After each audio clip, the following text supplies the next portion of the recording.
Kung ang buhay mo ay tulad ko na mas gusto ang mamuhay sa labas, mahilig sa camping, mahilig sa van life, mahilig bumiyahe, sigurado ako na mas pipiliin mo ang buhay probinsya kaysa ang mamuhay sa syudad. Siyempre, yung pakiramdam ba na pag umuwi tayo dito, yung probinsyang-probinsya ba? Na malalanghap natin yung sariwang hangin, berdeng-berde, maraming gulay, maraming mga pananim sa kapaligiran. Good morning, Watod! Good morning! Hayaan nyo kung ipakita sa inyo kung ano talaga ang buhay natin dito maliban sa van life. Buhay na napakasimple lang. Simpleng pamumuhay, simpleng pangangailangan. Bro, JM, let's go! Basta na? Bro!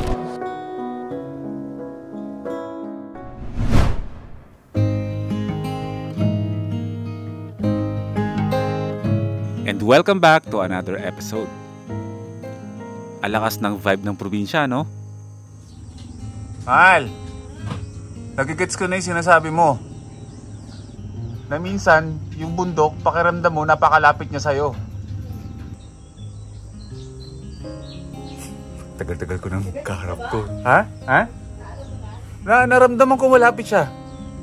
Oh, wait lang ha, medyo nawiwirdohan ko. Baka nawiwirdohan kayo sa akin. Totoo yan.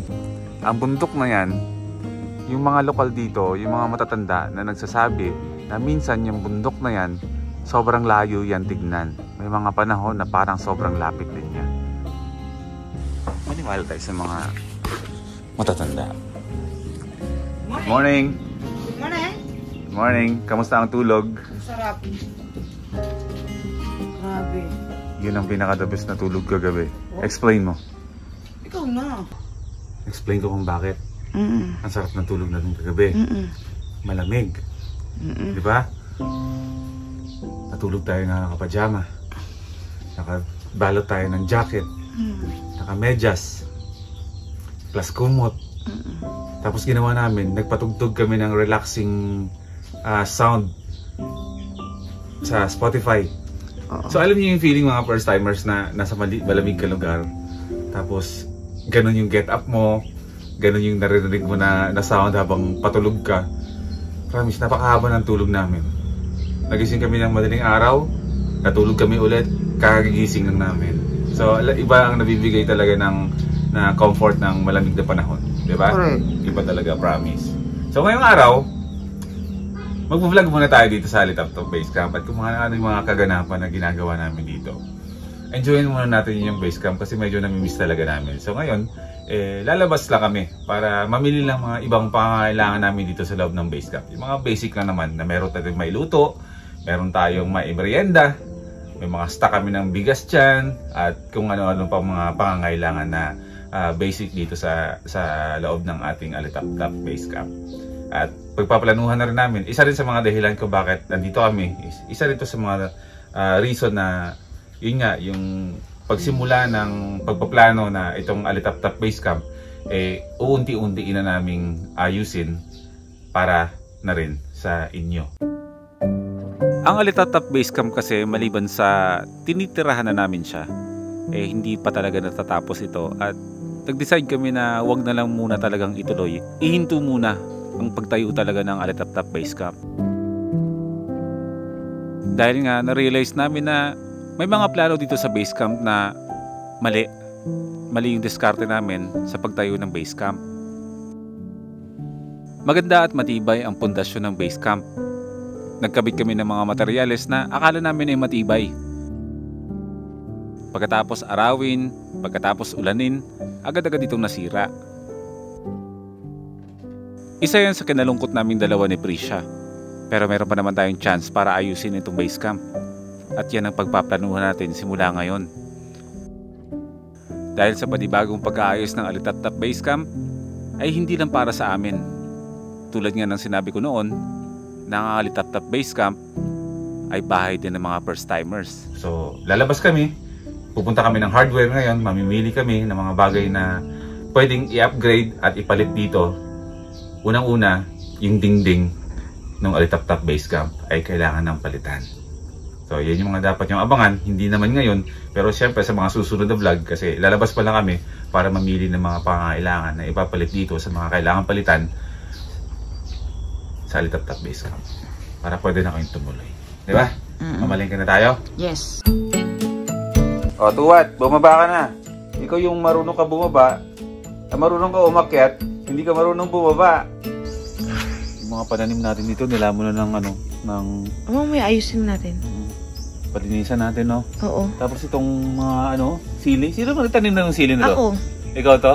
Since na marami na siyang mga bunga, pag pumatak yan na nalaglag yan sa lupa, dadami na naman. Tapos meron pa ako dito, hindi ko alam kung tumubo na ba yung yung durian. Ako naman nagtanim na to. Tumubo rin naman siya. So tatlo to dalawa na lang, no? Alin? Di ba? Tatlo to Oo. Hindi na wala na ito yung isa. Wala na. Hindi na nakasurvive. So at least meron na tayong dalawang dito, puno ng durian. Davao yan, di ba? Sa ituloy natin yung mga naudlot na plano dito sa Alitaptap Base Camp. Gagawin natin siyang bahay na bakasyunan. Pero syempre, yung pakiramdam ba na pag umuwi tayo dito, yung probinsya ba? Na malalanghap natin yung sariwang hangin, berdeng-berde, maraming gulay, maraming mga pananim sa kapaligiran. May aircon. Free aircon. Pag tag-init kasi may init kasi talaga lalagyan dito. natin ng aircon yan. Papalagyan natin ng aircon. Yung pa pala, yung CR namin, ipapaayos na rin yan.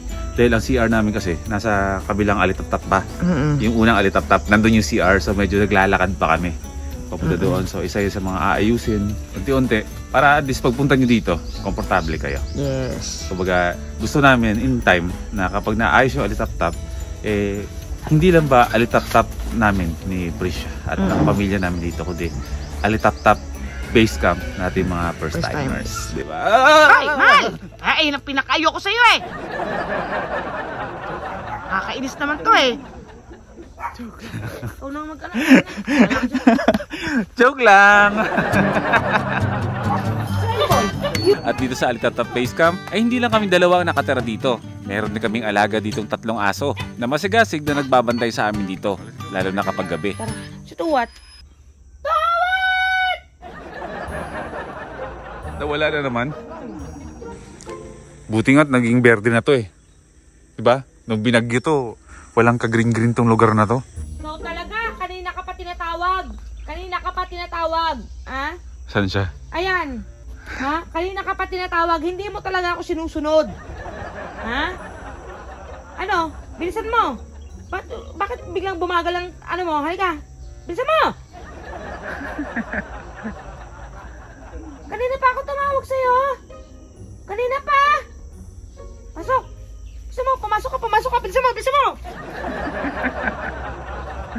Takot na takot sa'yo, Di ba? Kanina, pag malapit na sa akin, parang batang, wag mo akong papaluin.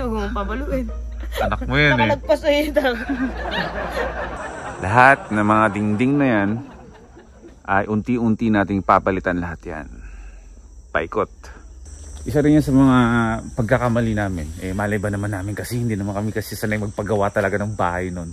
So parang bahay kubo, ganyan. Iniisip namin na dapat yung dingding gawa rin sa kahoy. So alam mo yun, may mga bagay na nagagawa tayong maling desisyon. Tapos eventually makikita natin ng palpak.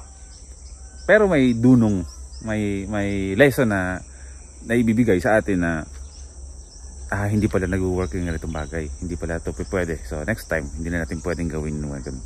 So lang, parang learn from our mistakes din. Na tayo yung nakagawa ng mali, yung balik, tayo din yung natututo.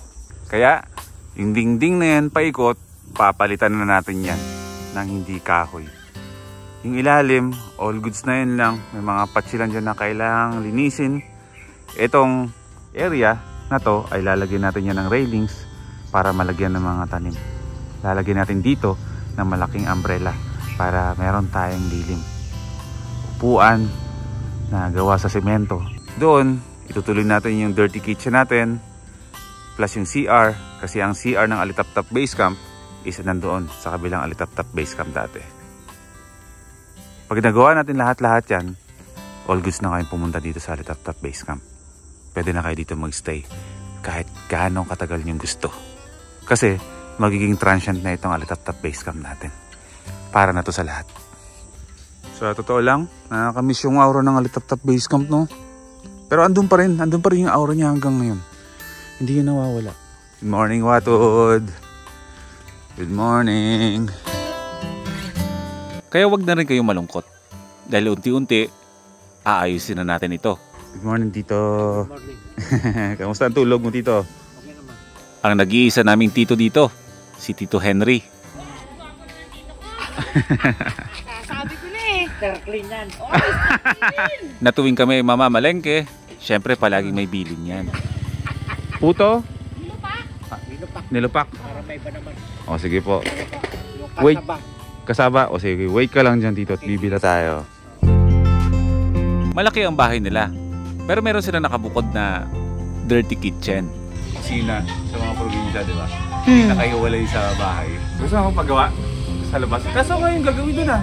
Po? Gusto mo? Ma, gusto mo? Yung dirty kitchen natin doon? Oo. Konti na. Long! Pwede ba yun na, di ba, semento? Tapos, Kawayan ang iyaano mo. kawayan naman. Kahoy naman yung pang... Kawayan. Kahoy ako Ang kalahati? kalahati. Oo. Pero kung okay sa'yo, yung kalahati, semento na yun kasi. Tapos Oo. kalahati naman is, gawa sa mga kahoy-kahoy bro. Kawayan, ganun. Kawayan. Marami tayong mga kawayan dyan. Yung mga kawayan, nababad naman yun nung Oo. baha. Kaya malitibo yan. Ikaw lang, tingnan mo. Ano maganda? Para hindi lang siya sementong-semento, no? Oo. May halo yung semento, tapos may mga kahoy na ganyan. Dito, bye-bye. Bye-bye. At siya naman ang nag-iisa naming tita, si Tita Ruth. Naglalakad-lakad tayo ngayon dito sa mismong sentro ng Solano. Alam niyo ba, na dati, basta meron akong nakitang picture na kasama ko si Jowo, tsaka si Paulo Busa, na nagpa-picture kami sa tapat ng hotel na tinuluyan namin. Nung pagkakita ko, doon ko nalaman na Solano pala yung pinuntahan namin. Oo, so matagal na panahon, napunta na pala ako ng Solano. Wala lang, nakakatuwa. Naglalakad-lakad lang kami dito. Na-enjoy lang namin yung kapaligiran ng bayan ng ng Solano. Pag nagdidiskusyon na namin kung saan ba namin mahanap yun. So, sinasabi ko, andito. Sinasabi niya, nandun. So, nauwi siya yung tama na nandun. Kaya minsan, makinig na lang tayo. Come on, baby, drive me insane, leave me burning. If this is the end, promise me that it's worth it. I know it's getting late. Paghahalata tayo na hindi talaga tayo sanay sa klima ng Nueva Vizcaya. Tignan nyo yung suot namin. Balot na balot kami. Ayun mga lokal dito. Simpleng mamamayan. Ganda itong minivan ah. Ang ganda ng kulay ng minivan. At kapag kami ay namamalengke na kami para sa ilang araw. Para sa ilang araw na makukonsumo namin. Ano pa mga bibili natin? Sa Baguio lang meron noon. Maraming ganun. Ayan. Tulad nga ng sabi ko noon na ang presyo ng mga gulay dito sa Nueva Vizcaya ay hindi mahal. Dahil malapit tayo sa Cordillera na kung saan ang gagaling ang mga gulay na ito. Tulad na lang ng Mountain Province. Patatas mo mahal. Kumuha kang patatas. Thank you, ate. Isang Nueva Vizcaya sa mga nakikinabang ng fresh na gulay mula sa kabundukan. Hindi lang gulay, kundi mga prutas din. Mas maganda yon. Mga kakanin, nako, magaling ang mga Vizcayano gumawa ng mga ganyan. Ano sila? Nagunasan ako. Mga nabili na natin lahat. Ano next natin? Luto. Hindi pa. Meron pa nagdadaan ng isa. Ano? Hardware. Lahat ng mga binili natin na materialis dati halos dito nang galing sa 4Js. Meron na tayo ng metal cladding dito. Pero yung chinos niya baka magkaiba po. Metal cladding, meron ka? Meron. Patingin ako. Okay na? Shoutout mo ni kapatid mo. Shoutout sa kapatid ko na si Marita Lavera na nakatira sa Bulacan, San Jose del Monte, Bulacan. Yan. Tsaka yung mga kamag-anak ko sa Tuguegarao. Oh, yun, sa mga taga-tugi.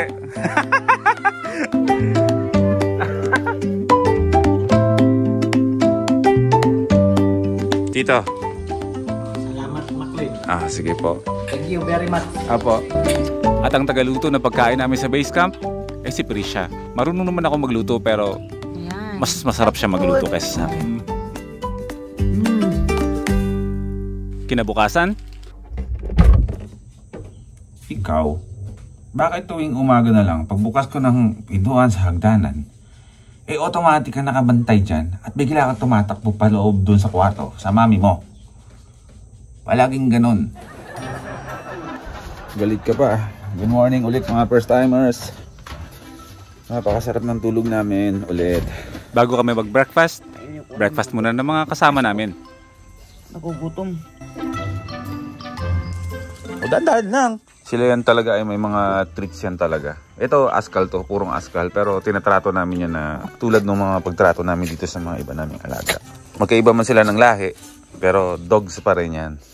Iisa lang yun sila. So dapat pantay-pantay ang trato. Diba? Boomer no? Sa tulog? Ha?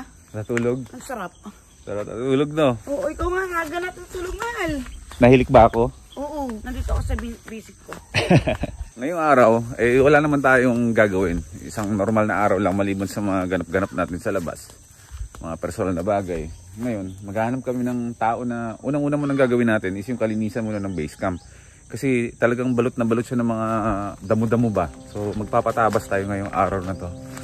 Potod, good morning. Relax ka lang muna dyan ha. Magpahinga ka lang kasi alam ko pagod ka na at kailangan na kasi rin i-change oil yung ating camper van.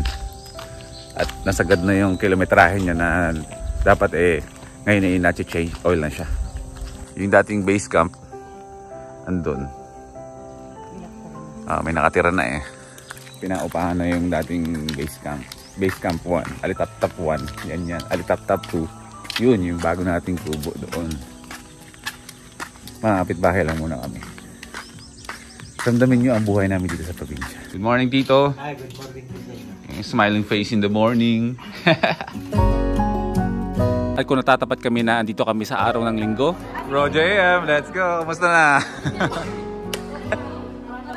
Bro, nag-church kami. Every Sunday nag-church. Pero last Sunday, hindi tayo dito nag-church. Since na nasa Solano na tayo, may church tayo dito sa Solano. Thank you bro ha. Lalaliman na yung kanal. Sleep nilang dalawa no? Nilalaliman ang kanal para maganda ang agos ng tubig. Ang bagong motto natin ngayon sa buhay, payapang kapaligiran, payapang puso at isipan. Naway na relax kayo at na-refresh kayo sa bagong episode natin ngayon.